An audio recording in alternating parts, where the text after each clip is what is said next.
Vamos dar prosseguimento ao nosso curso de Catolicismo para Adultos. Hoje, na quinta aula, nós vamos abordar os santos e a Virgem Maria.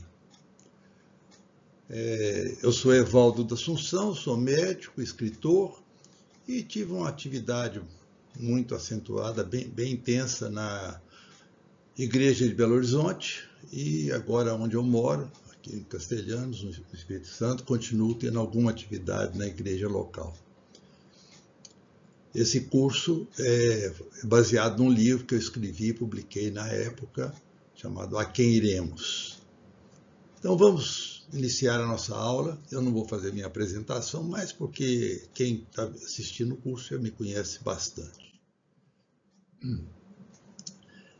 Para falar sobre esse tema, eu quero dar uma explicação que eu acho importante, mesmo dando uma explicação que aborda o tema da aula anterior, que foi os anjos e demônios.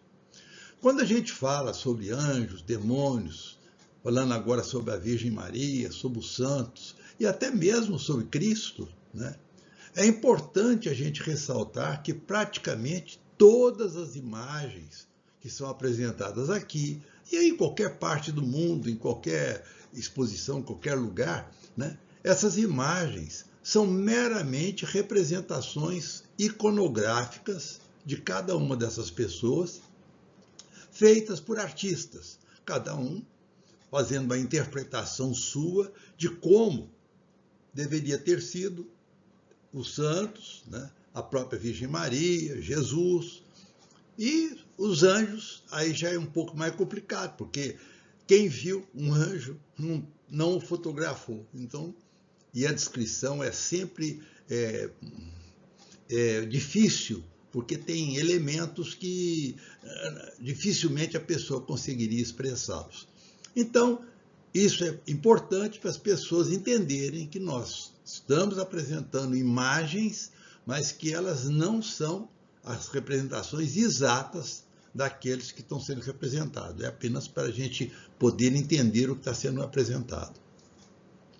E a Virgem Maria, né, assim como a maioria dos santos, eles são muito anteriores às câmeras fotográficas. Então, não há nenhuma fotografia dessas personalidades, digamos assim. Então, isso explicado, vamos iniciar o nosso tema. Só Deus é santo, e 3 vezes santo. Por que a gente fala que Deus é santo e 3 vezes santo? Se nós formos na Bíblia, nós vamos encontrar que Moisés, né, Deus o ensinou a abençoar os israelitas que ele estava conduzindo para a terra prometida, e dizia, na sua forma de abençoar, ele falava 3 vezes de Deus, sugerindo que, porque ele poderia falar assim, eu sou, não, mas ele sempre dizia, nós somos, né? Quem quiser conferir, no livro dos Números, está lá no capítulo 6, de 23 a 25. Isaías, no seu livro, né, ele narra a experiência que ele teve de uma visão de Deus no seu trono, dentro do templo, e os serafins todos cantando, que são os serafins, são os anjos que cercam o trono de Deus, né? Isso tudo também é simbolicamente, porque Deus não tem um trono como os reis, como as autoridades têm. Essa é uma expressão para a gente situar Deus na compreensão das pessoas. Então, os serafins cantavam, né?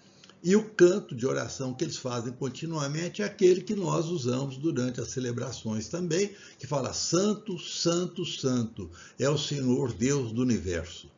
Então, santo, 3 vezes santo, por isso que a gente colocou lá em cima. Mas por que 3 vezes santo?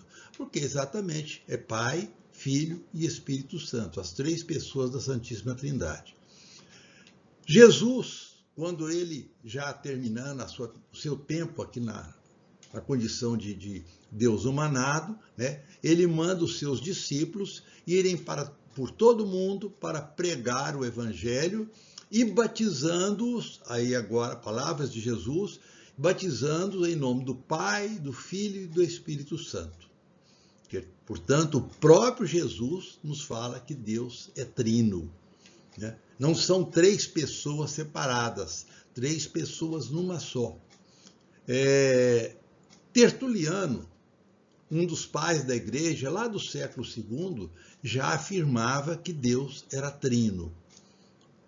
E os concílios de Nicéia, do ano 325 e depois de Constantinopla 381, que nós já vimos na aula em que eu falei sobre a Igreja de Jesus Cristo, eles discutiram essa questão também porque havia muitas heresias negando a própria divindade de Jesus, né? Então, os concílios definiram e colocaram claramente que Deus é trino, porém, numa única pessoa. A palavra santo vem do grego kodes, que significa uma coisa santa, né? É uma coisa separada do profano. Quer dizer, o divino, o santo, ele não se mistura no profano. O profano é uma coisa, o divino é outra. E ele tem tudo que é santo tem algumas características interessantes. Basicamente é o pavor e o fascínio. Duas coisas assim, meio chocantes, que se contrapõem, né? Mas são reais. Porque o pavor é porque a grandiosidade do divino é tal, do que é santo, que é divino, que as pessoas ficam assustadas e até medo, né? E, ao mesmo tempo, fascinam, atraem. Então, eu cito aqui alguns exemplos para a gente entender melhor. Moisés, quando ele estava pastoreando e foi chamado para conduzir os hebreus para fora do Egito, né? Ele viu uma sarça, um arbusto, queimando e sem se consumir. Ele queimava continuamente, mas continuava inteiro. Então, ele viu aquilo, antes de qualquer coisa, ele ficou fascinado. E ele foi até próximo para ver o que estava acontecendo. Quando Deus fala com ele, inclusive, fala, olha, tira a sua sandália, porque você está no lugar santo.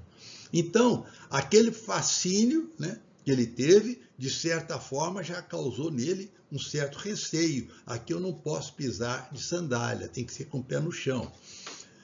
Também, quando ele estava no Monte Sinai, pouco tempo depois, né, quando já tinha saído do Egito, recebendo as tábuas da lei, né, a multidão ficou em redor do monte e essa multidão queria aproximar e Deus falou claramente, não toquem no monte enquanto eu estiver presente aqui. O monte se tornava uma coisa santa, portanto, intocável.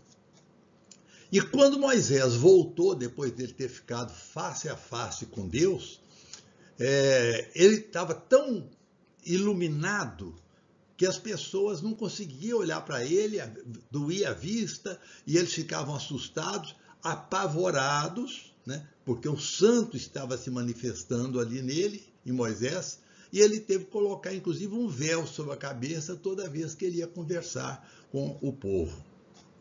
Isso está lá no livro do Êxodo. Isaías, como eu já disse anteriormente, ele diante do trono de Deus, ele ouviu os serafins cantando 3 vezes santo, santo, santo, santo. Além do pavor e do fascínio, o que é santo também traz algumas interdições, ou seja, ele não pode ser tocado de qualquer maneira. Então, nós vamos ver no livro das Crônicas que a Arca da Aliança, onde estavam as tábuas da lei, ela era vedada a ser tocada, a não ser por alguns sacerdotes, algumas pessoas que eram da tribo dos levitas. Só a eles era permitido tocar na arca. E é um episódio interessante contado no livro de Samuel, segundo o livro de Samuel, que um dos hebreus, chamado Uzá, né, ele estava acompanhando, quando eles estavam transferindo a arca de um lugar simples para outro lugar melhor para ela ser colocada, a arca balançou um pouco e ele intuitivamente foi e bateu a mão muito irreverentemente para segurar a arca. Melhor das intenções, porém, aquele era um ato que não era apropriado para a arca. E ele não era da tribo dos levitas e nem era autorizado a tocá-la. Então ele cai fulminado na hora que ele toca a arca. E nos templos, né, antigamente, lá nos templos dos primeiros cristãos e no próprio entre os judeus, tem uma área chamada Santo dos Santos, né, onde somente o sacerdote que estava encarregado das funções do dia que podia entrar. Os outros não podiam entrar, ela estava interditada para a entrada dos outros, porque ali estava a Arca da Aliança e era como se Deus estivesse ali presente, né? Então, só os levitas que podiam entrar lá dentro e mesmo assim aqueles que eram os sacerdotes. A santidade de Deus é algo indescritível, imensurável, né? Então, ela é só Deus que pode decidir, né, transpor o abismo que existe entre ele e os humanos. Então, essa representação, que é uma representação de quando Moisés estava lá no alto do monte recebendo as tábuas da lei, nos mostra bem isso. Deus está lá em cima, representado por aquelas chamas, né, vermelhas e amarelas, e com tremores de terra, e o povo, todos os hebreus embaixo, olhando com medo, respeitosos, porque eles não podiam chegar próximo do monte. Mas Deus se fazia presente, Deus transpôs o abismo que havia entre ele e os humanos. O verdadeiro santo, quando nós vamos falar em santo, mas o verdadeiro santo é Jesus Cristo. Esse é o santo por excelência. Ele, tanto que ele era reconhecido até pelos demônios. Tem várias passagens na Bíblia, uma muito, muito clara, que está em Marcos, no capítulo 1, versículo 24, quando Jesus expulsa o demônio de um endemoniado que estava no templo, né? E esse demônio que estava nele, na hora, fica indignado por estar sendo expulso, e ele tinha que obedecer, porque o poder de Jesus era infinitamente maior do que o dele, e ele fala assim: o que queres de mim, Jesus? Você é Deus e quer me tirar daqui? Né? Quer dizer, então, até ele reconhecia que Jesus era realmente Deus.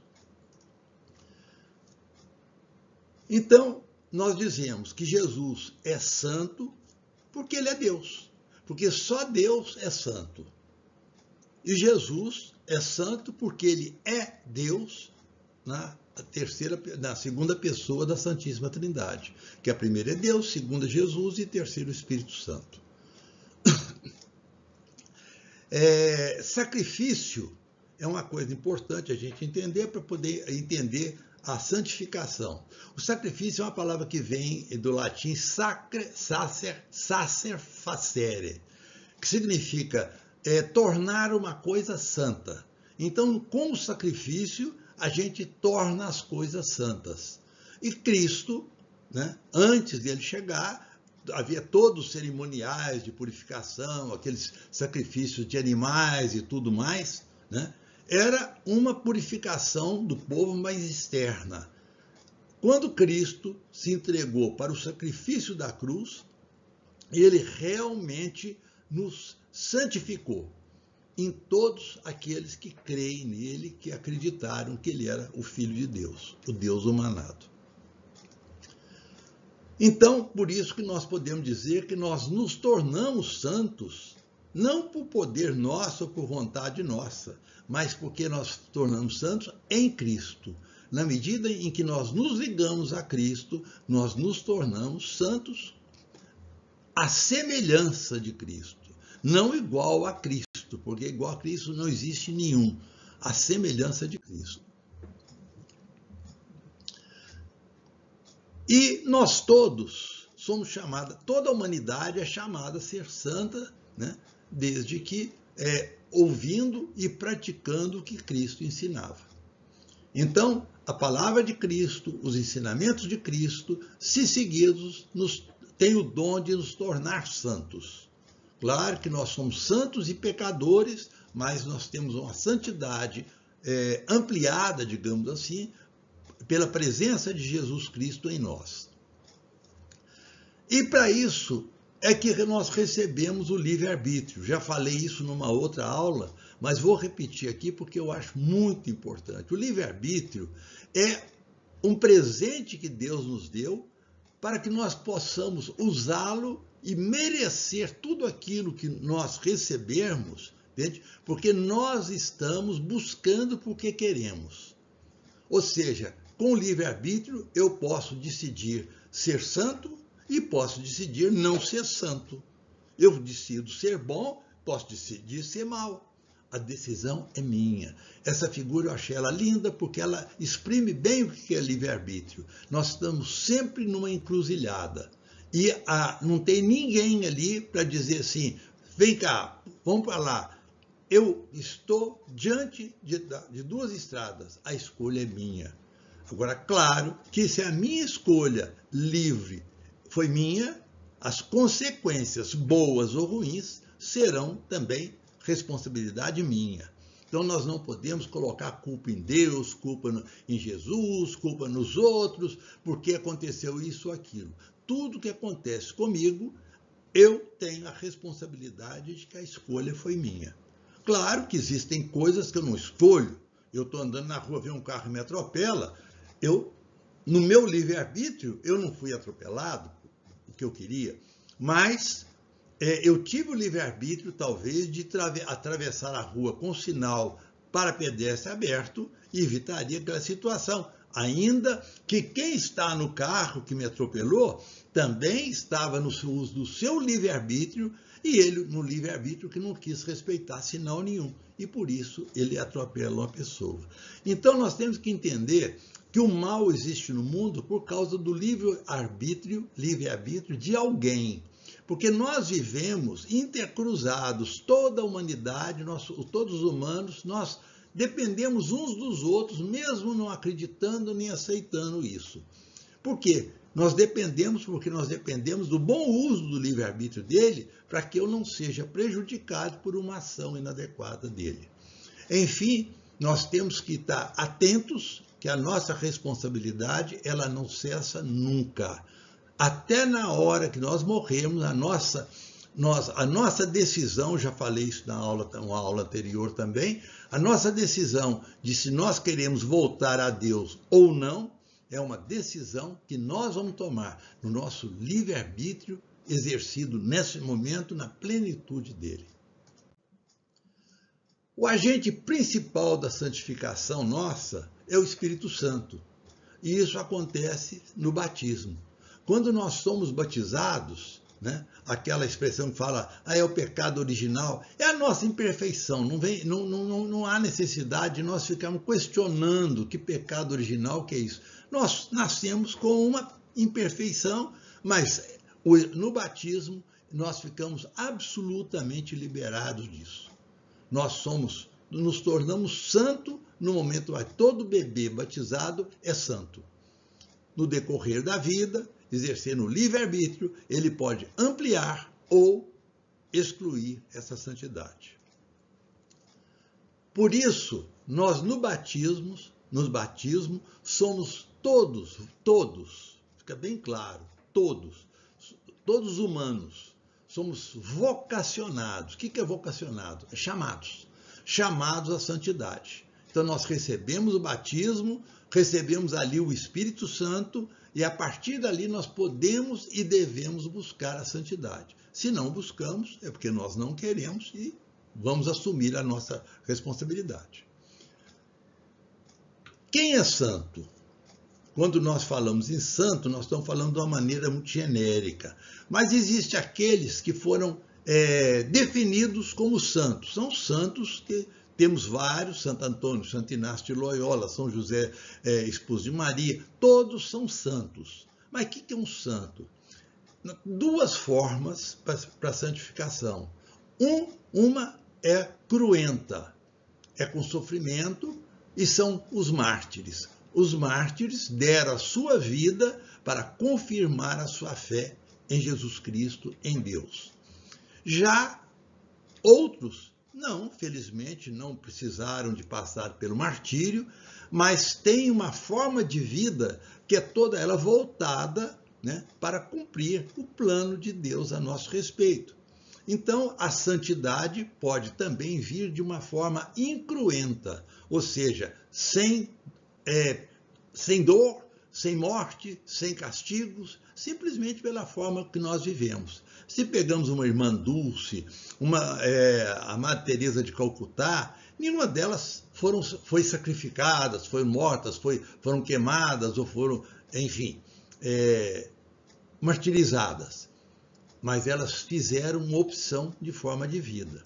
Não significa que só as pessoas que optam por uma vida religiosa, consagrada, podem ser santos. Existem inúmeros santos na história da igreja que foram pessoas comuns, gente jovem. Há pouco tempo foi canonizado um jovem, né, do nosso tempo. Então, isso é preciso ficar bem claro, né, que todos nós podemos ser santos, mas necessariamente nós não vamos ser o santo da listagem canônica, que eu vou explicar já já o que é. Então, essa listagem canônica, ela é o processo de santificação da pessoa, de definir que aquela pessoa ela morreu em santidade. Então, para isso, existem duas etapas. A primeira é a chamada da beatificação. Quando uma pessoa, né, teve uma vida que todo mundo reconhece que foi muito zelosa da sua espiritualidade, do ser bom, de respeitar as leis e as normas, tanto dos homens, quando são leis corretas, né, e as leis de Deus, então essa pessoa pode vir a ser beatificada. Então tem os testemunhos, tem as coisas que acontecem, eu vou explicar já já. E a canonização depois da beatificação, aí vem a segunda etapa, quando então se reconhece que aquela pessoa era realmente um santo em sua plenitude, né? Então ela vai ser colocada na lista oficial. É uma lista que foi criada no ano 993. Então, quando a gente vê falar, é dia de São Bernardo, é dia de São José, são todos os santos que estão na lista dos canonizados. Mas existem muitos santos que não entraram nessa lista, mas que são realmente santos, porque tiveram uma vida santa, só que não aconteceu nada de extraordinário em torno deles para levar a essa procura, né, de se ele era ou não santo. Para ser beatificado e depois canonizado, exige-se algumas coisas. Primeiro, não se faz nem beatificação, nem canonização de uma pessoa viva, só as pessoas que já faleceram. E por que isso? É prudência. Porque uma pessoa que está viva pode ser uma pessoa maravilhosa, de ótimos princípios, que faz tudo muito bem, mas enquanto nós estamos nessa nossa caminhada, sempre corremos o risco de dar uma tropeçada, né? De cair, de sair fora dessa vida de santidade. Então, se uma pessoa for beatificada ou santificada em vida, corre-se o risco de repente, você ter que tirar a beatificação ou a santificação, que não existe essa possibilidade. Então, tem que já ter falecido. Além disso, é preciso que haja um tempo razoável. Tem muitas pessoas que esperam que a pessoa seja canonizada do dia para a noite. Às vezes, muito raramente, uma pessoa pode ter um grau de santidade tão grande que ela se manifesta intensamente depois de morto, né? Nós vamos explicar isso. Mas então ela pode ser edificada um pouco, com um tempo menor. Mas normalmente há um tempo de estudo, e esse estudo é muito rigoroso mesmo. Para começar, há necessidade de que algum milagre tenha acontecido por intercessão daquela pessoa. E esse milagre tem que ser milagre que a gente chama de primeira grandeza. É um milagre realmente que não é uma coisa que parece que houve um milagre e aconteceu. Ah, ela sarou de uma doença, mas será que aquela doença não sararia com as medicações que ela estava tomando, qualquer coisa? Não é por aí. Então há necessidade, sim, de um estudo rigorosíssimo. Nós tivemos em Belo Horizonte um santo lá, que foi o Padre Eustáquio, né? Ele era, acho que holandês, se não me engano, e lá no bairro Padre Eustáquio ele teve lá uma instituição, e a vida dele foi exemplar, e ele sempre dedicando às pessoas que sofriam.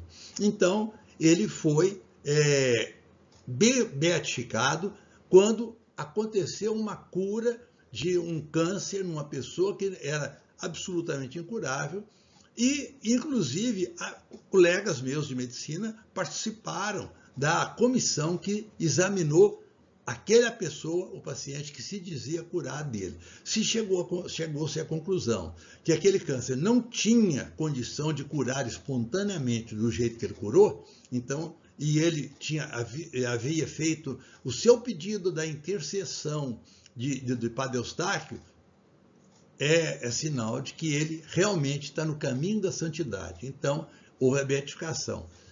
Se houver um segundo milagre também de primeira grandeza, né, que seja indiscutível, não tem como provar que não foi milagre, então ele passa para a canonização e vai para a lista oficial dos canonizados. Uma observação importantíssima: santos não são deificados, ou seja, eles não se tornam deuses. Eles são, e por isso eles não são para serem adorados. Então, se uma pessoa, eu já escutei isso várias vezes, pessoas assim, eu gosto de rezar é para São Fulano, para Jesus, Nossa Senhora eu não gosto, não. A pessoa está completamente enganada. O santo não é Deus. O santo, a santidade é simplesmente para ser exemplar e para que eles possam, por estar já junto de Deus, serem mediadores e intercessores das nossas necessidades. Vamos explicar melhor essa situação. Então, tá aí. O que significa mediador? Mediador é aquela pessoa que vai fazer vamos dizer, vai procurar uma pessoa e conversar, dar motivo para ela agir de uma determinada maneira. Os mediadores, por exemplo, de uma guerra que está acontecendo, é aquela pessoa que vai, conversa com líderes de um lado, líderes do outro, para ver se consegue a harmonização entre eles. Então, isso é um mediador. E o intercessor é aquele que pede uma coisa específica. Que ele, olha, eu estou precisando disso, então, como é que eu vou fazer? Nós vamos citar exemplos. O mediador por excelência é Jesus. Jesus Cristo veio, deu a sua vida, então ele é o mediador, aquele que alcança de Deus, por ele ser parte de Deus, né? Ele alcança aquilo que nós precisamos. É uma frase que a gente usa muito e que só por Jesus Cristo é que se chega ao Pai. Jesus Cristo é o caminho. Curiosamente, se vocês lembrarem da aula sobre a Igreja de Cristo, eu falava que o primeiro nome que a Igreja de Cristo teve foi o caminho, porque ele era o caminho que levava ao Pai. Existem mediadores e intercessores secundários, né? Não é que é secundário no sentido pejorativo, mas que não se igualam à condição de Cristo. Então, nós podemos, por exemplo, citar Maria, a mãe de Jesus, é, por excelência, a primeira mediadora e intercessora que nós temos. Um exemplo é as bodas de Caná. A festa estava indo muito bem, Jesus, seus discípulos, a sua mãe Maria Santíssima, estava lá tudo na boda, quando a mãe de Jesus, Maria, observou que havia um problema, o vinho estava acabando. Então, a hora que ela percebeu aquilo, o que ela fez? Não ia ter jeito de arranjar, não é como agora que você sai correndo, vai na mercearia, busca mais, não. Ali, naquela condição, era um vinho que assim, tinham preparado para a festa. E era festa de casamento que durava normalmente mais de uma semana, porque tinha que esperar muitos amigos que vinham de outros lugares e vinham a pé. Não tinha avião, não tinha carro, não tinha onde, então a festa durava mais tempo. Então o vinho estava acabando. E Maria, percebendo isso, chegou perto de Jesus e falou com ele. Ela foi a intercessora, né, que foi falar com ele. Intercedeu para ele e falou assim, meu filho, eles estão sem vinho. E foi a mediadora, porque ela, quando ouviu ele falar, né, mulher, não chegou minha hora, já contei isso tudo, mas estou repetindo para a gente ficar gravar bem isso. Minha hora ainda não chegou, quer dizer, não era a hora ainda dele se mostrar publicamente quem ele era. Mas Maria não falou nada, ela já tinha feito a intercessão, ela agora estava sendo mediadora. Ela foi mediadora quando ela foi até os empregados e falou, fazei tudo o que ele vos disser. Então, quando eles, pela mediação dela, fizeram tudo o que fizeram, que foi Jesus falou, enche essas talhas, né, de barro, que cabia 100 litros em cada uma, 6 talhas de barro, enchem de água. Eles colocaram a água, Jesus abençoou e mandou levar aquilo que estava dentro das talhas agora para o mestre de cerimônias testar, que era a função dele. E ele diz, olha, falou com o noivo, eu estou surpreendido, porque normalmente sempre se oferece aos convidados o melhor vinho no início. Depois, quando eles já estão bêbados, então oferece um vinho mais barato e mais vagabundo. E você fez exatamente o contrário. O vinho que você está servindo agora, eu nunca vi um igual tão bom.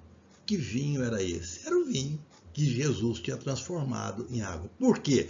Pela a mediação de Nossa Senhora e a sua intercessão junto a ele. A igreja tem os seus sacerdotes. Ela é a intercessora, né?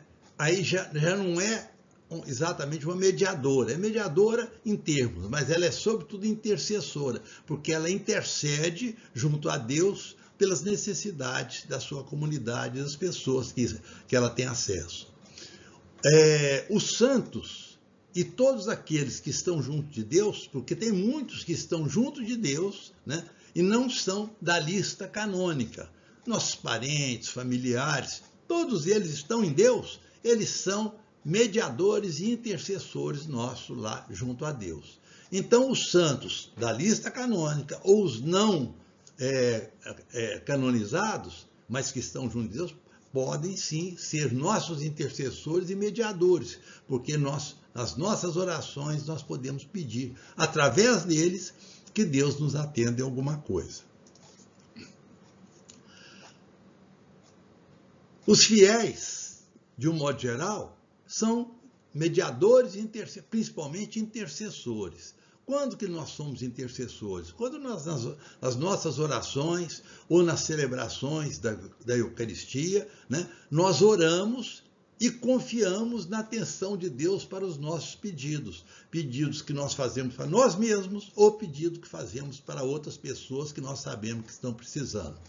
Abraão, ele intercedeu pelos habitantes de Sodoma e Gomorra, quando ele pediu a Deus, que Deus falou com ele para sair de lá, que ele ia destruir tudo, e o Abraão intercedeu, pediu, só que tudo que ele pediu, Deus falou, não, tudo bem, que ele falou assim, escuta, se nesse meio lá tiver 100 justos, você vai destruir a cidade? Ele falou, por seu pedido eu não destruo. E Abraão foi insistindo até chegar assim, e se tiver só 10 justos, você não destrói a cidade? Ele falou, não destruo porque você está pedindo. Só que não encontrou nenhum. Então, Sodoma e Gomorra se tornaram exemplos, né, de uma destruição por causa do pecado daquele povo. O centurião que chegou perto de Jesus e falou, olha, eu estou com um enfermo doente, se eu podia ir lá dar um jeito, ele estava intercedendo pelo seu servo, né? E Jesus falou, não, vou lá. Mas aí o que o centurião fez? A coisa linda. Ele falou, Senhor, eu não sou digno de que entreis em minha casa, mas se disser uma só palavra, meu servo será salvo. E Jesus fala, puxa, eu nunca vi fé como desse centurião, que é um romano e que não tem nada a ver com o judaísmo nem nada, mas ele teve a fé, acreditou que Jesus era capaz de uma única palavra curá-lo. E isso aconteceu. O centurião, Jesus falou, então pode ir embora porque o seu servo já está curado. Quando ele chegou lá, estava o servo curadinho, tranquilamente. Nos santuários marianos, né, existem muitos milagres que acontecem. Lá, aqueles santuários são lugares onde Maria apareceu, né? Ou depois nós vamos chegar lá, nós vamos explicar melhor. Maria se manifestou. Eu gosto sempre da palavra essa. Maria se manifestou e a partir daí aquele lugar passou a ser um lugar que as pessoas iam com muita fé para interceder junto a Deus, pedindo a mediação de Maria para as necessidades, as curas que eles precisavam. Então, santuários, né, geralmente são lugares de intercessão e de mediação junto a Deus por qualquer pessoa que esteja ali. Eu gosto muito dessa expressão, que inclusive eu tenho nos meus 2 carros, do meu e da minha esposa, nós temos lá um adesivo dizendo, peça à mãe que o filho atende. Olha, eu acho essa frase maravilhosa, porque foi exatamente o que ela fez lá nas bodas de Caná, e ela nem esperou que alguém pedisse a ela. Ela, com seu coração de mãe, percebeu que ela deveria ter aquela atitude e teve, e a festa foi salva. Então, Maria é a intercessora e a mediadora daquilo que a gente precisa. Então, peçamos sempre a Maria como mediadora e intercessora. Não, ela não faz o milagre. Milagre quem faz é Deus. Mas ela intercede pelo milagre. Ela, lá nas bodas de Caná, ela não chegou lá e não benzeu a água e transformou em vinho. Ela pediu ao seu filho e o seu filho atendeu. Entre os mártires, o primeiro que houve na história foi Santo Estevão. Quem foi Santo Estevão? Santo Estevão foi um dos primeiros diáconos estabelecido na igreja. Os apóstolos, com o crescimento do número de cristãos, os apóstolos não tinham tempo para nada, e eles ainda tinham que dar assistência a viúvas, a órfãos e tudo mais. Então eles decidiram, né, criar um grupo de auxiliares. Auxiliares que recebem o nome de diáconos, que são os auxiliares, né, dos apóstolos. E entre esses auxiliares estavam Estevão, Filipe, Prócoro e vários outros, que lá no livro do Atos se refere a esse fato. E Estevão era uma pessoa excepcional, de uma bondade incrível, de uma atenção a tudo e a todos, e ele pregava, porque também os diáconos não era só servir, também eles, com a própria vida eles já pregavam, mas também pregavam, falavam. E isso causou muito desconforto entre os judeus e fariseus, aqueles que detestavam Cristo e o cristianismo, e eles um dia pegaram e o apedrejaram e mataram a pedradas, né? Então ele se tornou o primeiro mártir da história do cristianismo. No nosso tempo, nós temos mártires também. Eu estou aqui colocando um exemplo de uma pessoa que eu acompanhei muito nessa época, Dom Oscar Romero, que era... Dom Oscar, ele era bispo de São Salvador, aquele país da América Central que agora está passando por um processo de melhora fantástica, porque estão com um presidente lá capaz de fazer isso, honesto e que está mudando o país, né? Mas ele, na época, São Salvador estava sob o domínio de um governo militar, né? E esse governo militar estava em luta com as guerrilhas marxistas, que queriam derrubar o governo militar. E nessa briga havia muito sofrimento de ambas as partes, tortura, violência demais. Então, o Dom Oscar Romero, que se dizia, um detalhe importante, ele se dizia seguidor da teologia da libertação, que é uma teologia que vem sendo muito apregoada nos dias atuais, mas olha o que ele dizia, isso com palavras dele. Eu sou seguidor da teologia da libertação, mas não a marxista, mas a defendida pelo Papa Paulo VI, porque Paulo VI defendia a teologia da libertação como um processo de libertação das pessoas, sem aquelas violências, sem os recursos que os marxistas queriam, de tomar tudo de todo mundo, enfim.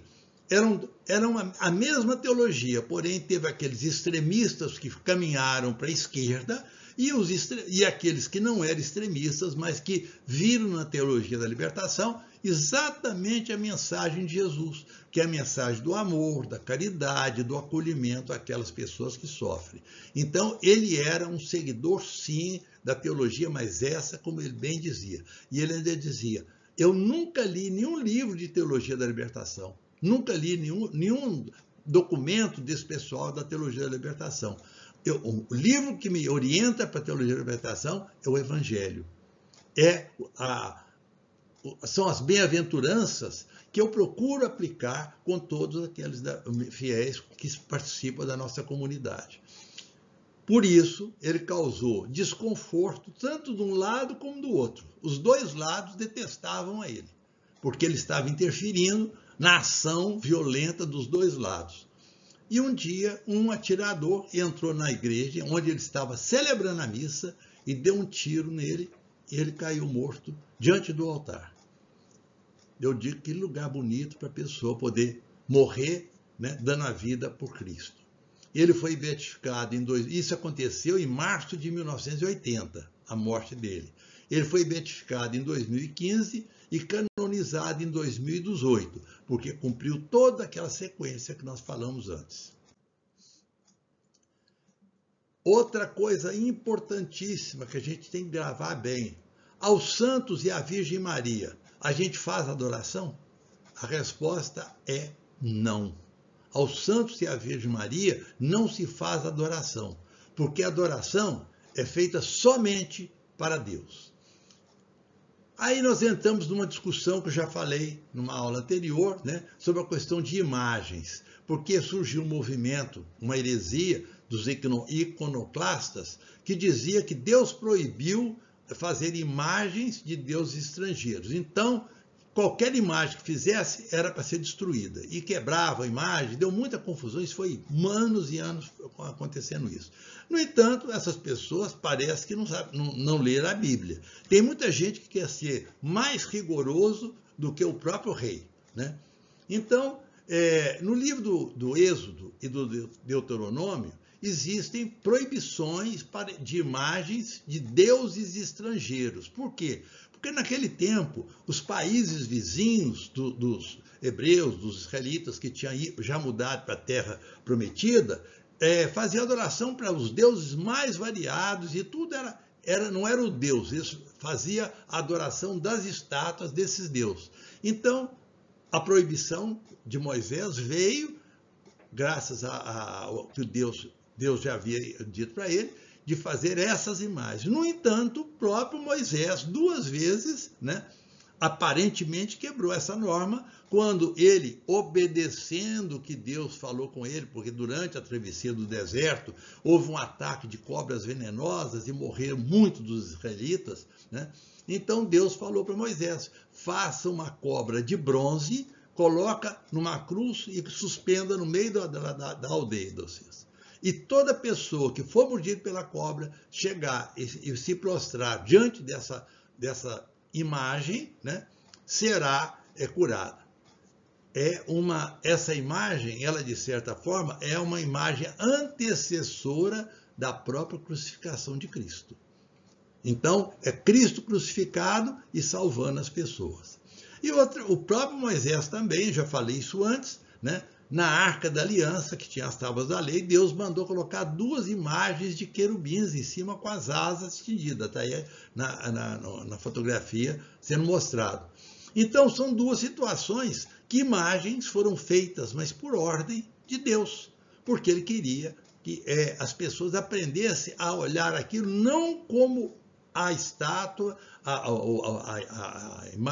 cobra de bronze ou os serafins de ouro fossem santos, fossem deuses que estivessem ali. Mas era uma intermediação para se conseguir os milagres que se queria, se precisava.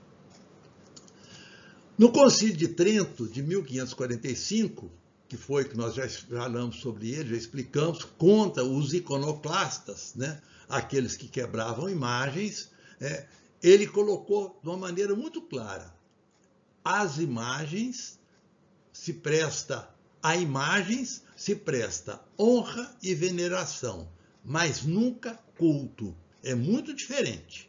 A gente tem respeito e aquelas imagens nos fazem lembrar que Deus existe, que está. Eu não vejo Deus, não pego, mas aquelas imagens me lembram que Ele existe com a sua misericórdia. Então, essas imagens servem apenas para nos lembrar disso e nos facilitar na nossa interiorização para rezar, mas não por veneração daquelas imagens. Porque só a Deus, a Trindade, Pai, Filho e Espírito Santo, nós devemos adorar. Fora da Trindade não há adoração. Isso precisa ficar claro, porque quem critica os católicos por terem imagens em casa, ter santinhos, ter tudo isso, né, eles estão completamente errados, porque nós não fazemos adoração de papel, nem de barro, nem de gesso, nem de bronze, nem de ouro, nem de nada. Aquilo ali é apenas uma rememorização nossa de pessoas queridas que nós temos. A gente às vezes carrega a figura do pai, uma fotografia do pai, da mãe que já morreram, né? Isso não significa que eu estou adorando meu pai e minha mãe na fotografia que está ali. Não, aquilo ali é para relembrar e me estimular na lembrança daquelas pessoas queridas. Eu repito muito isso porque é preciso que as pessoas tenham essa consciência. Então, o que nós prestamos aos santos? A reverência e o respeito que ganha o nome de dulia. Dulia é essa ação de reverência e respeito que a gente faz pelos santos. E a Maria, nós fazemos a hiperdulia, quer dizer, é a dulia muito além daquela que nós prestamos aos santos, porque afinal, Maria é a mãe de Cristo, né? Os santos são seguidores de Cristo. Maria foi a mãe de Cristo, então a gente faz a hiperdulia, mas não se faz culto a Maria, não se faz de Maria uma deusa, ela não é deusa, ela é mãe de Deus, mãe de Jesus Cristo, por vontade de Deus. E ainda um detalhe importante, imagens são mágicas, tem pessoas que fazem questão, vão à igreja, abraça a imagem, passa a mão, esfrega, tudo. Aquilo ali é uma superstição que a gente acolhe por misericórdia, por respeito àquelas pessoas. Mas tem que dizer sempre, imagens não são mágicas, nem têm poder. E aí vem aquela pergunta que muitas pessoas fazem: escuta, eu tenho uma imagem de uma santa, de Nossa Senhora, até de Jesus. Ela caiu no chão, quebrou. O que eu faço? Eu falo, com muito respeito, embrulha aquilo tudo direitinho, se quiser, enterra. Faz um buraco, enterra para aquilo ficar lá. Só isso. Não se preocupe. E muitas pessoas dizem, quebrou a imagem, dá azar. Não dá azar, não. Azar não existe, essa história de azar porque quebrou. Não, a imagem. Essa imagem que eu estou mostrando embaixo, isso aí é uma coisa que traz consequências porque é uma brutalidade. Isso aí é uma quebradeira que fizeram e andam fazendo em igrejas das imagens, né? Como se a imagem tivesse culpa da burrice deles. Mas fazer o quê? Mas isso aí não é de forma nenhuma uma coisa para colocar que o mundo vai acabar por causa disso. Não, se tiver jeito de reparar a imagem, ótimo. Se não tiver jeito de reparar, faz o que eu te falei. Junta, guarda, põe num buraco, no chão e deixa. Ela é terra, ela é de terra, a terra ela vai se transformar novamente.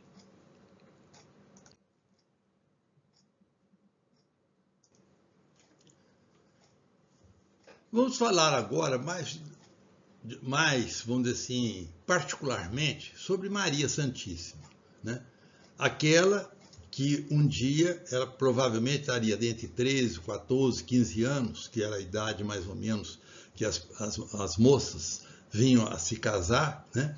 Ela estava rezando, ela era muito piedosa, muito voltada para Deus, né? Quando, de repente, ela tem uma visão de um jovem, né, que apresentou a ela dizendo: eu sou o arcanjo Gabriel, aquele que está ao lado constante de Deus. E eu vim te trazer o convite que ele fez, porque ele te escolheu para ser a mãe de Jesus, o Salvador. Maria, né? E ele saúda como: Ave Maria, cheia de graça. O que é ave? Ave é salve. Salve Maria, é um cumprimento. E falou com ela, cheia de graça, porque realmente ela era uma mulher cheia de graça, né? Porque ela estava ali naquele momento, né, recebendo essa notícia que vinha de Deus. E ela, o que ela faz? Ela diz sim ao plano de Deus. E completa: eis aqui a serva do Senhor, faça-se em mim segundo a tua palavra. Isso é muito bonito, essa colocação. Maria sempre foi uma pessoa excepcional, é claro, né? Mas ela ouviu, questionou, perguntou: mas como é que eu posso ter um filho se eu não sou ainda casada? E o anjo falou: não se preocupe, é o Divino Espírito Santo que virá sobre ti, e aquele que vai nascer de ti será chamado de Jesus, e é o Salvador do mundo. Então, Maria tem esse lado que nós temos que, vamos dizer assim, cultivar, não cultuar, mas cultivar, né, dentro daquele espírito da hiperdulia que eu já expliquei antes, que é uma forma de, vamos dizer assim, de nos colocarmos diante de Maria para aprendermos dela, para assimilarmos dela as suas qualidades. Claro que é meio difícil, mas nós devemos tentar. Quais as fontes que nós temos para afirmar que Maria é mãe de Deus? É uma discussão que se faz muito, tem pessoas que não aceitam de jeito nenhum. No entanto, se a gente for pegar lá no Antigo Testamento, né, nós vamos ver que Isaías, 700 anos antes de Cristo, ele falava que uma virgem dará à luz a um filho que vai se chamar Emanuel. Emanuel, o que é? Deus conosco. O povo que caminhava nas trevas viu uma grande luz lá. Fala no dia que nasceu, que iria nascer esse menino. Então, Isaías falando. E o classifica como aquele menino que iria nascer. Será um conselheiro admirável e príncipe da paz. Então, essa visão de Isaías, 700 anos de Cristo, já nos dá pistas bastante claras do que viria a seguir. No Novo Testamento, Lucas, no capítulo 1 e 2, conta a anunciação e o nascimento de Jesus, que nós já falamos agora, a anunciação do arcanjo Gabriel. Então, isso, é claro, se ela recebeu esse anúncio do anjo, e Lucas conta isso, e depois nasce o menino Jesus, e o dia que Jesus nasce, né, os anjos vão aos tomadores de conta dos carneiros, os pastores que estavam na redondeza, e aparece para eles um coro de anjos, espera o anjo que foi levar, que fala para ele: trago a vocês uma notícia ótima. Acaba de nascer em Belém o Salvador do mundo. Vai lá para vocês o adorarem. Então, quer dizer, se aconteceu também esse anúncio para os anjos, estava anunciando o quê? Que Maria era a mãe de Deus, porque ela que deu à luz a Jesus. Segundo João, né, no casamento de Caná, a Maria faz o seu papel de mãe, como nós já vimos, né? Foi a mediadora e a intercessora para salvar aquela festa de casamento. E, se isso não basta, João 19, o evangelista João, no capítulo 19, ele narra a paixão de Cristo, né? E Jesus, do alto da cruz, olhando para ele, João, evangelista, e para Maria, que estava lá embaixo, ele fala: filho, eis aí tua mãe. Mãe, eis aí teu filho. Como é que ele chamou ela de mãe se ela não fosse mãe dele, né? Então, são coisas que a gente vai observando, não tem como contestar isso. Se nós formos na tradição de vários séculos, nós vamos ver que existe alguns evangelhos que nós já falamos, são os apócrifos, né? Tem um chamado Proto-Evangelho de Tiago, é do século II, né? E lá ele narra o nascimento de Maria, que nasceu sem o pecado original, porque ela estava sendo preparada para ser a mãe de Jesus. Existe uma história de José, o carpinteiro, do século IV, no Egito, né? Não é texto evangélico, mas são documentos encontrados que falam de José e a sua condição do pai adotivo de Jesus. No Evangelho de Pseudo Tomé, do século II também, né? Ele narra a infância de Cristo vivendo com José e Maria lá em Belém, lá em Nazaré. Existe um evangelho apócrifo chamado Trânsito de Maria, de uma pessoa que era bispo de Sardes, e ele adotava o apelido de Pseudo-Melitão. Ele era da Ásia Menor. Ele morreu antes do ano 190, mas ele descreveu, né, a morte de Maria, que é chamada de dormição, porque ela não passou pela morte, nós vamos falar nisso daqui a pouco, ocorrida 10 a 15 anos depois da crucificação de Jesus. Ou seja, Maria teria vivido mais 10 a 15 anos. São textos que não foram colocados na lista canônica de textos evangélicos, mas que servem como documentos para os estudiosos verem, cruzando informações da realidade de Maria, mãe de Deus. Aqui me permito fazer uma apresentação para vocês de uma recordação que eu tenho com muita saudade da visita que eu fiz à casa onde, né, dizem que Maria morou com João, até porque Jesus falou: filho, eis aí tua mãe. E lá fala também que a partir daquele momento João tomou Maria aos seus cuidados. Então ele morava em Kuşadasi, na Turquia, né, que é perto de Éfeso. E lá Maria viveu com ele até a sua morte, entre aspas. Falaremos nisso daqui a pouco. Porque não há nenhuma documentação oficial que fala sobre a morte de Maria Santíssima. Nenhuma documentação que fala que ela morreu, que ela não morreu, que ela foi enterrada aqui, foi enterrada aquilo. Nada existe a esse respeito. Mas, em 1950, o Papa Pio XII proclamou o dogma da Assunção de Maria. Eu vou explicar isso melhor quando falar dos dogmas de Maria. A devoção a Maria, né, é uma coisa muito importante para nós. Quem é que não tem uma devoção pela sua mãe?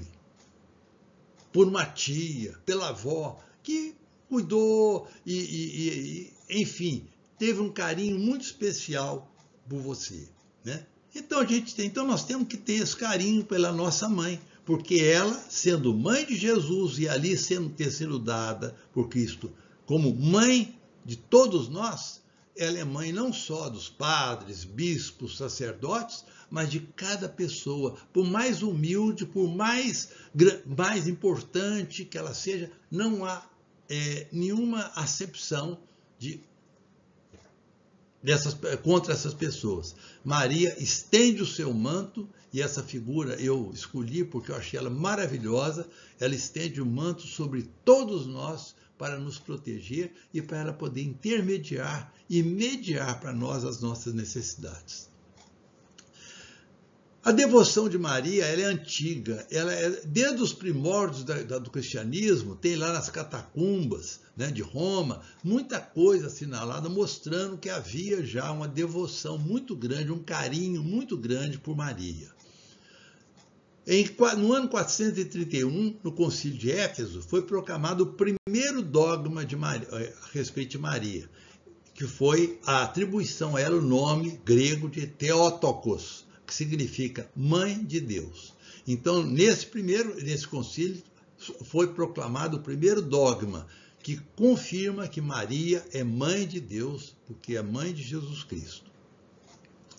O segundo dogma foi proclamado em 1179, no Concílio de Latrão, que é a virgindade de Maria antes e depois dela ter dado à luz a Jesus Cristo. Isso significa Maria, que tinha o voto de virgindade, ela permaneceu virgem e mesmo na gravidez, no dar à luz, ela continuou virgem, porque foi um parto, né, excepcional, de uma maneira que nós não podemos descrevê-lo medicamente falando.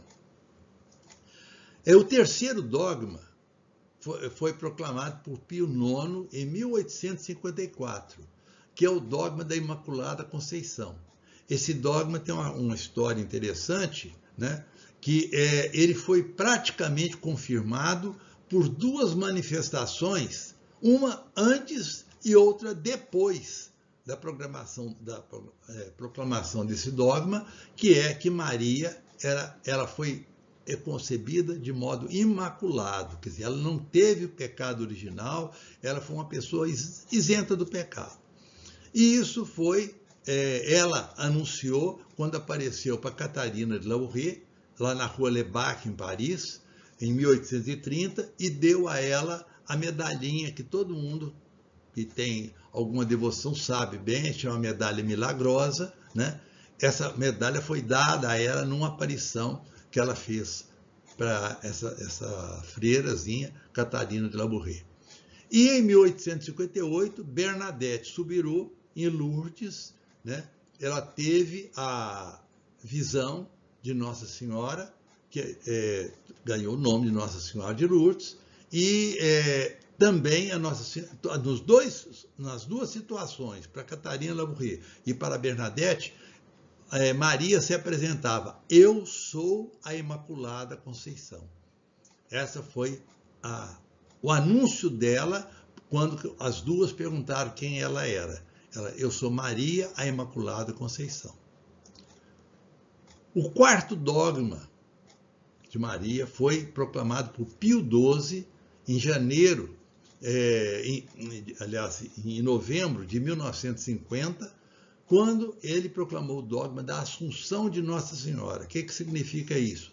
Que Maria não morreu e foi sepultada como qualquer outra pessoa, que ela teve aquele momento da passagem dela para outra vida, eles costumam chamar de dormição, né? É como se ela tivesse dormido e foi elevada aos céus em corpo, mente e espírito. Ou seja, ela não passou por todo o processo da morte, porque ela tendo sido a mãe do Senhor da vida, o Criador da vida, ela não poderia passar por essa experiência. Aí algumas pessoas perguntam, mas escuta, o que são dogmas? Você falou em 4 dogmas. Existem só esses 4 dogmas referentes a Maria Santíssima, né? Dogmas são verdades proclamadas em função de uma série de elementos. Para proclamar um dogma não é uma vontade, de repente eu resolvo e proclamo um dogma. Não, há um estudo muito minucioso, há uma série de discussões, aquilo é levado em reuniões de bispos e tudo mais, e trocado ideia, e os dogmas são proclamados. Existem dogmas que não são religiosos, né?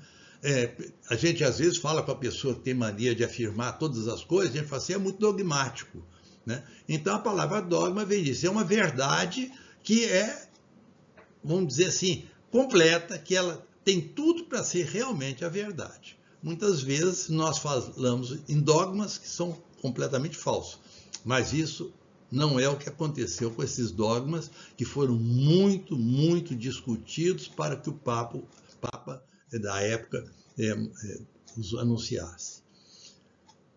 Maria tem algumas aparições, né? Nós já falamos de Lourdes, falamos de Fátima, da rua Lebac, em Paris. Então vem a pergunta, elas são reais? Maria realmente apareceu? Né? Nos 2 últimos séculos, nós temos mais de 300 casos de aparições que falam que ela veio e falou um monte de segredos, né? Aí vem essa perguntinha que ela é muito importante. Se vocês lembrarem do que a gente falou numa aula anterior, depois da morte do último apóstolo, apóstolo, não houve mais revelação de nada. Nenhuma coisa extraordinária foi revelada, porque todas as revelações terminaram com a morte do último apóstolo. A partir daí existem as, vamos dizer, modulações de certas coisas que foram faladas, foram reveladas, mas não são revelações de mudança nem revelação nova. Então, tomem muita cautela, porque muitas pessoas falam, Maria apareceu, disse que vai acontecer isso, vai acontecer aquilo. Nem Jesus quis falar, quando perguntaram para ele quando é que iria acontecer tudo aquilo que ele falava do fim do mundo, né? Ele falou assim, só o Pai sabe, e o Filho, por estar junto do Pai e o Espírito Santo. Mas ninguém sabe e nem será revelado para ninguém quando será o fim. Mesmo porque, se imaginar, se nós tivéssemos uma data marcada para o mundo acabar, o pessoal iria entrar em pânico. Isso já aconteceu várias vezes, de aparecerem falsos profetas dizendo isso, e causou muito problema. Houve muito suicídio pelo medo do que iria acontecer naquela tragédia do fim do mundo. Então, não se iludam. Não há revelações novas além daquelas que já foram feitas. As aparições mais importantes de Maria, vocês estão vendo que lá está aparições entre aspas. Nós vamos depois falar sobre isso. Eu estou usando esse nome de propósito, nós vamos depois discutir isso melhor. As mais importantes foram, em 1531, Maria apareceu para um índio asteca chamado Juan Diego, que posteriormente veio a ser, inclusive, canonizado, né?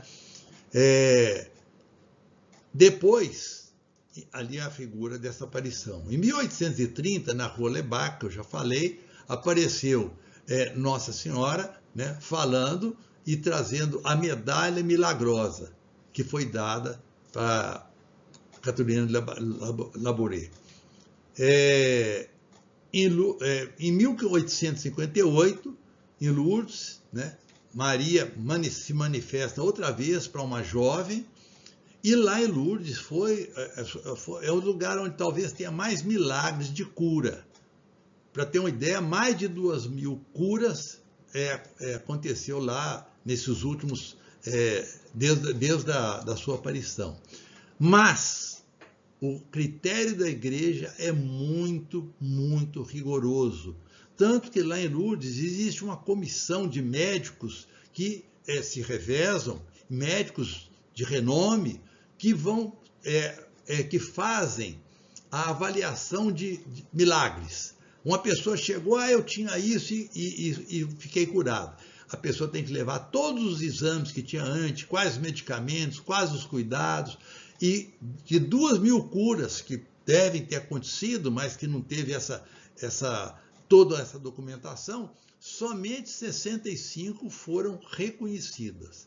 E é interessante que essa comissão de médicos tem alguns médicos que foram para lá, ateus, e foram para mostrar que aquilo era tudo uma farsa. E eles saíram convertidos. Tem um que escreveu, inclusive, vários livros, agora o nome me falta, mas ele foi um desses médicos. Ele conta tudo o que ele viu lá, né, e como ele se converteu, porque haviam curas absolutamente inexplicáveis. Não havia da medicina nenhuma forma de explicar aquelas curas. Então, elas foram reconhecidas. Então, essas são reconhecidas e documentadas como tal. As outras que falam, eu curei disso, eu curei daquilo, mas não te examinei nada, ela fica com a sua cura, que ótimo, mas lá em Lourdes não se documenta aquela cura como tendo sido um milagre realmente. Aí a aparição de Nossa Senhora, né, lá em Lourdes, uma gruta. Depois, 1917. Em 1917, a guerra estava em pleno andamento, a Primeira Guerra Mundial, uma tragédia muito grande, muitas mortes. E então, quando Maria apareceu, né, para os 3 pastorinhos, daí representado uma ilustração dessa aparição, ela revelou a Lúcia, que era a mais velha dos 3, eram 3 irmãos, né? Era Lúcia, Jacinta e Francisco. ela apareceu para elas, né? E revelou 3 segredos. O primeiro foi mostrar para eles o inferno, onde eles viram que as pessoas em sofrimento enorme por causa do inferno.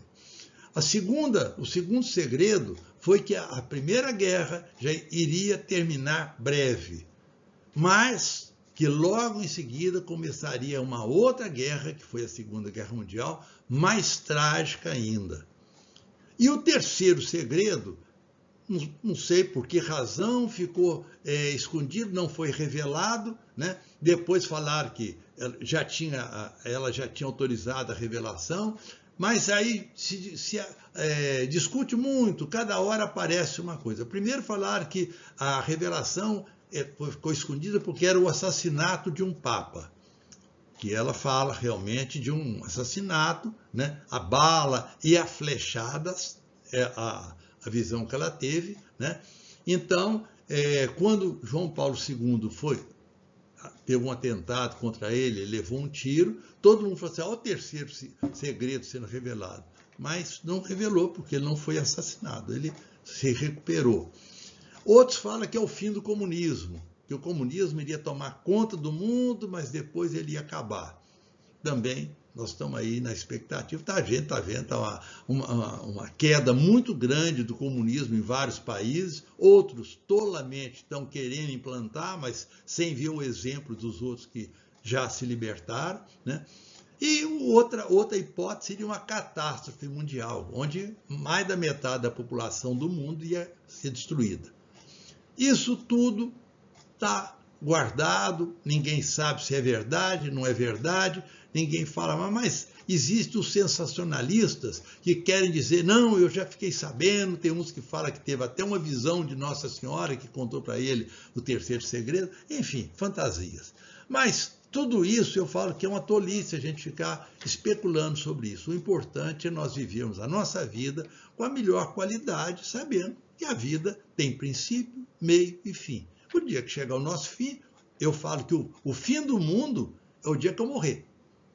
Não para os outros, mas para mim o mundo acaba. Porque se eu morrer, eu não tenho mais a vida aqui. Então, não há razão para a gente ficar preocupando sobre essas coisas. Mas essas aparições são muito importantes. Aqui faltou uma que eu não estava colocando, que é Medjugorje.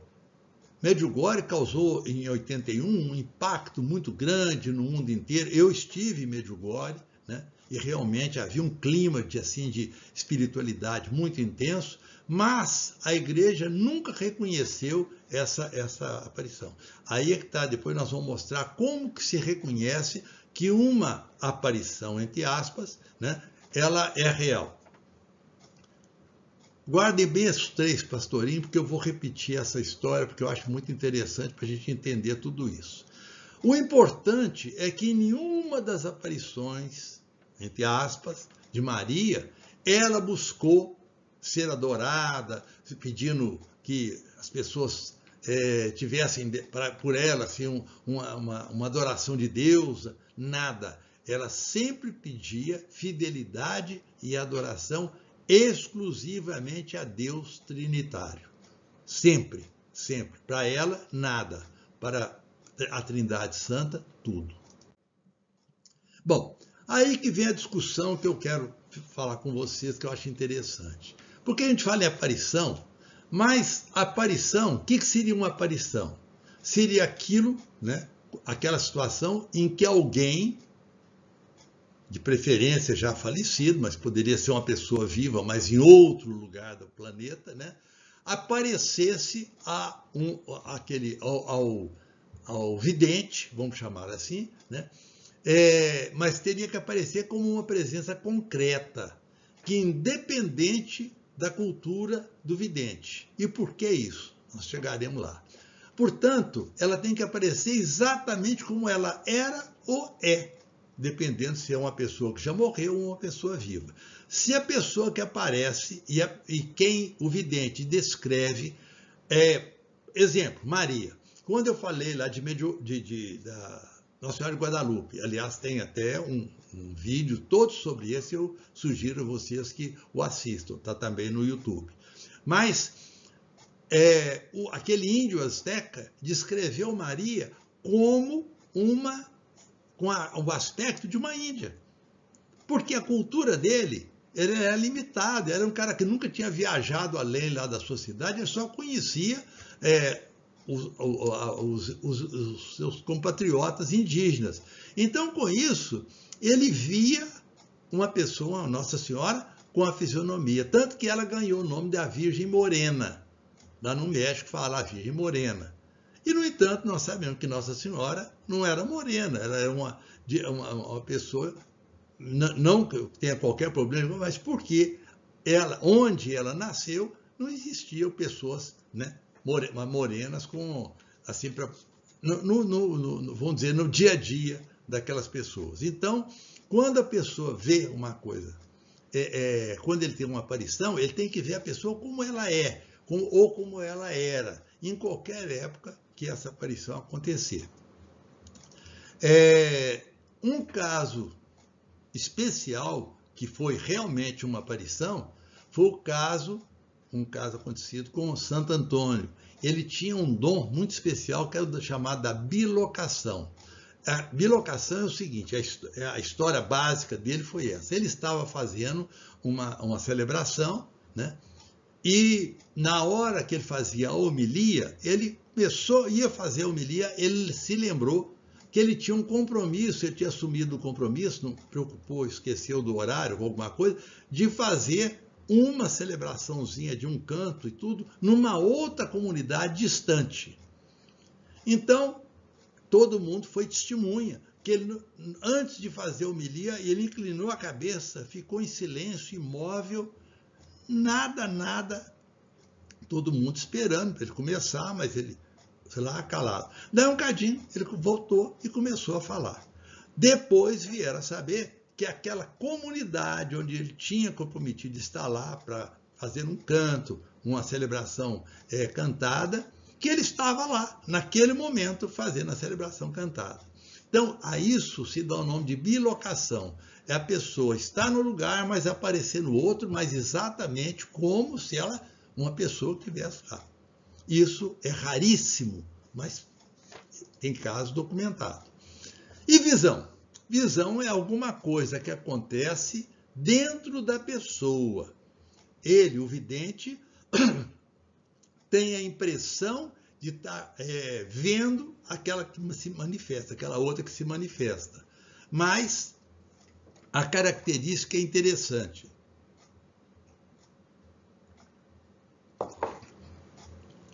Aquela pessoa que é vista, ela tem características que comportam como bastante diferente da real dela. Porque ela não está aparecendo. A pessoa foi estimulada, sim, a visão tem o valor, o mesmo valor no sentido de uma manifestação religiosa do que a aparição. Não é diferente, mas a visão só a pessoa vê. Então, como é que era? A Lúcia, lá em Fátima, veja bem como é que a diferença. A Lúcia, Nossa Senhora aparecia, ela conversava com Nossa Senhora e ela descrevia Nossa Senhora como ela descreveu. Jacinta, a sua irmã, né, ela somente via e ouvia, mas não conversava com Maria. A sua visão era somente nesses dois sentidos. E Francisco não via, não ouvia nem falava, somente via. Ele via Maria, mas ele não falava nem ouvia nada. Então, essa diferença entre aparição e visão é gritante. Aí está Maria, né, com os três pastorinhos, Francisco, Jacinta e Lúcia, cada um tendo a visão de acordo com cada uma delas, e não a visão que todo mundo tinha. E outra coisa, todas as pessoas que se juntaram lá durante muito tempo, na hora das aparições, por isso que eu falei aparição entre aspas, era para todo mundo ver também. Se era uma aparição, se a pessoa estava ali, era para ser vista. Mas não, ela não estava ali. Ela apenas estimulava o sentido daquelas pessoas para se comunicar com elas. E aqui do lado, o índio, o Juan Diego, o índio azteca, com a imagem de Nossa Senhora de Guadalupe que apareceu para ele. Aí a coloração já mudaram algumas coisas, mas a coloração dela era mais morena, que era mais típica, as feições típicas, inclusive, de uma Índia azteca. No século XVIII, o Papa Bento XIV, ele definiu os critérios para se estabelecer se nós estávamos tendo uma visão ou uma aparição e se era autêntica, né, aquilo que estava sendo falado. Então vamos ver essas necessidades. Primeiro, é preciso que se examine bem a pessoa do vidente, aquele que está dizendo que viu, né, que teve a visão daquela pessoa. Ver a pessoa, qual a sua vida, suas virtudes, ver a saúde psicofísica daquela pessoa, porque às vezes uma pessoa que tem um problema de histeria, uma patologia qualquer, ela pode imaginar que está vendo e não está vendo coisa nenhuma, né? E a conduta daquela pessoa, o do vidente, tem que ser uma conduta, né, que respeita o Evangelho em todos os seus ensinamentos. Se ela tem atitudes anti-evangélicas, como aparece alguns dizendo, negando realidades de Maria, ela desacredita o fenômeno. Então, aquele fenômeno não existiu. É um critério que Bento usou. O outro, o conteúdo da manifestação, ele não pode contradizer nem a razão humana, coisas falsas, maldosas, imorais, nem tampouco a revelação divina, os dogmas e a doutrina magisterial da Igreja. Se ela contesta aquilo tudo, significa que aquilo não é de verdade, porque Deus não iria se manifestar contradizendo a sua própria Igreja. Observar a forma de manifestação, porque Deus é perfeição e é amor. Ele não se manifesta na imperfeição. Se a manifestação é muito esquisita, cheia de problemas, também não cai dentro dos critérios exigidos. E observar também qual a finalidade da manifestação. O que vem de Deus é só para aprofundar a fé e a vigência do Evangelho. É só coisas para o bem. Se a pessoa está trazendo manifestações que causam pânico, que causam tragédias, ou então que está tentando arregimentar algum rendimento para uma causa, qualquer coisa, não é uma visão, né, ou aparição ou visão que seja autêntica.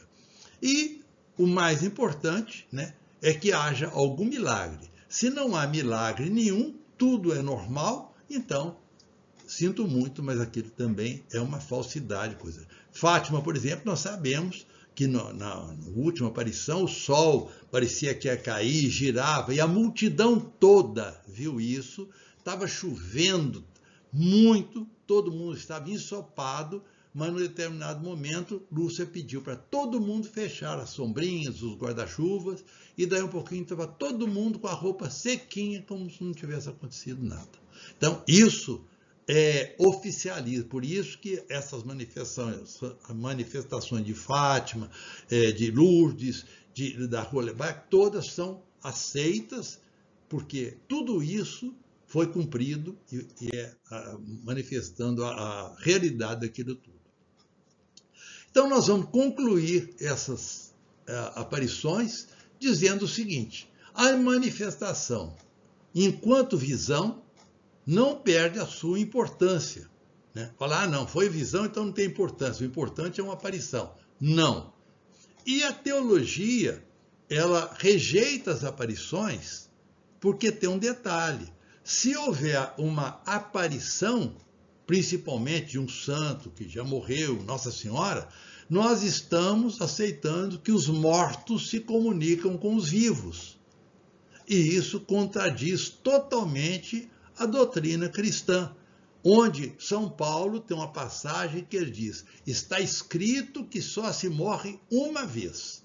Ora, se uma pessoa morreu, mas de repente ela volta como se estivesse viva, né, manifestando, significa que há uma contradição, porque a doutrina cristã afirma e reafirma: só se morre uma vez e depois que se morre, não se volta a essa vida para nada. Isso é bíblico. Se você segue a Bíblia, está escrito está. Se você não segue, aí não há como contestar, né, com a pessoa. Repito aquilo que já falei, as revelações, revelação é uma coisa importante, que muda tudo, terminaram com a morte do último apóstolo. Portanto, se vem revelações novas, se coisa assim impactante, não é verdade. E Maria tem se manifestado em muitas oportunidades. Muitas, a grande maioria, são fraudes ou ilusões do vidente. O vidente, às vezes, não está nem mentindo, é porque ele tem uma alucinação visual. E aquela alucinação ele interpreta como sendo uma visão. E, na realidade, não é. Então, se não está dentro daqueles critérios que nós já mostramos, não vão ser aceitos pelo magistério da igreja. Foi o caso das aparições, entre aspas, de Medjugorje, que não cumpriram os critérios adequados e por isso não foram reconhecidas como verdade. Concluindo essa quinta aula, né, espero que tenha trazido subsídios importantes para todos que assistiram e vão assistir. Convido a todos para a sexta aula, que será sobre sacramentos, os sinais do amor de Deus por nós. Essa aula, por ser mais extensa, ela terá duas partes que eu vou fazer separadamente. E no final de cada uma delas, como dessa que vocês estão vendo, dá lá se eu gostei ou não gostei, porque isso ajuda muito a gente a ter o estímulo para estar pesquisando e fazendo as coisas certas. E convido a todos que quiserem para se inscrever no nosso canal, para que vocês possam ser notificados de novos vídeos que a gente fizer. Muito obrigado e até a próxima, se Deus quiser. E com certeza Ele quer.